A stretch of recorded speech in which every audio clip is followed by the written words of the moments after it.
Gado-gado armada TNI AL dituding peneliti Singapura jadi mimpi buruk buat Indonesia.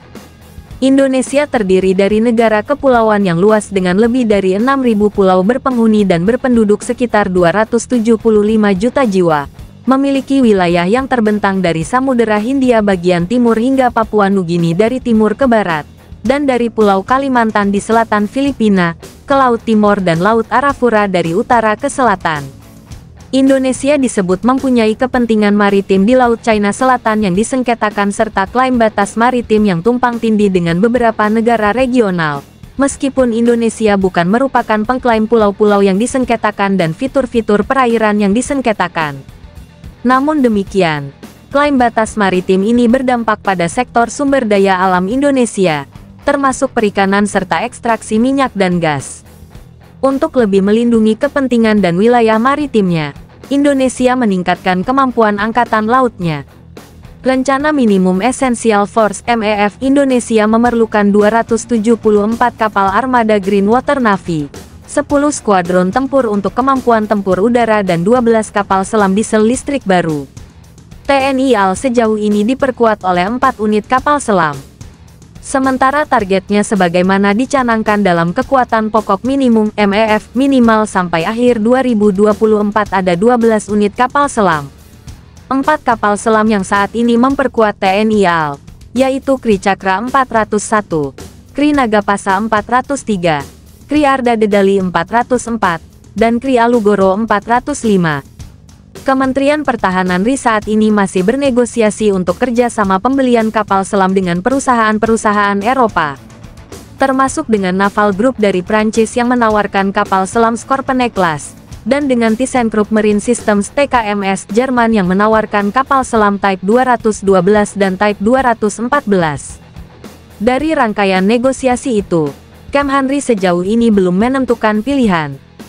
CEO Naval Group Pierre-Eric Pomelet pada tanggal 9 November tahun 2023 terbang langsung dari Prancis ke Indonesia untuk menemui Kementerian Pertahanan RI yang diwakili oleh Wakil Menteri Pertahanan RI M. Herindra di Jakarta. Keduanya kembali membahas kerjasama pembelian kapal selam, yang mana Indonesia mengajukan perlunya adanya alih teknologi untuk industri pertahanan RI, yaitu PT PAL jika nantinya Kemhan RI memilih Naval Group sebagai mitra kerjasama pembelian kapal selam baru untuk TNI AL.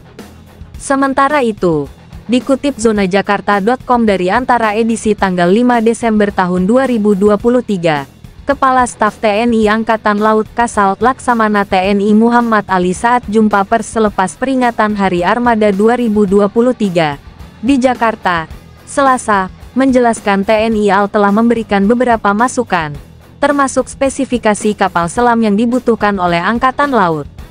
Kami memberikan beberapa masukan terkait kapal selam ini, rata-rata dari Eropa yang cukup bagus.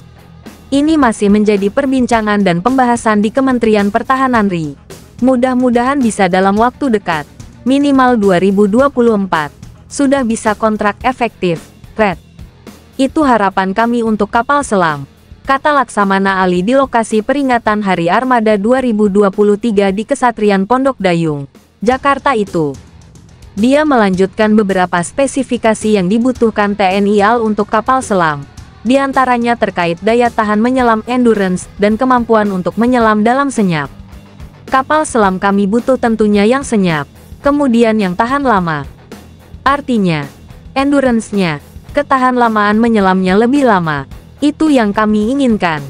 Ini ada beberapa pilihan kapal selam, dan itu semua masuk dalam kriteria spek-spek spesifikasi Red yang kami ajukan ke Kemhan, dan Obsrek Operational Requirement yang kami ajukan ke Kemhan, kata Ali. Namun, dikutip zonajakarta.com dari Defense News edisi tanggal 13 Februari tahun 2023, yang berjudul Gado-Gado Teknologi, apa yang membuat peningkatan Angkatan Laut Indonesia rentan, armada TNI AL Indonesia dianggap peneliti rentan. Upaya modernisasi Angkatan Laut Indonesia berisiko disebabkan oleh kekurangan anggaran dan kurangnya pengalaman industri, menurut para ahli. Angkatan Laut Indonesia saat ini terdiri dari teknologi campur aduk yang diperoleh dari berbagai sumber, Barat, Tiongkok, Rusia, dan ini merupakan mimpi buruk logistik.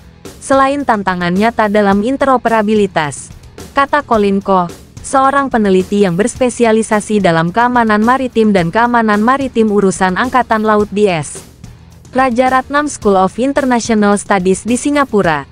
Dia memperkirakan adanya tren umum yang didasarkan pada pilar ganda dalam upaya melakukan pribumi sambil lebih fokus pada perolehan teknologi barat untuk modernisasi Angkatan Laut.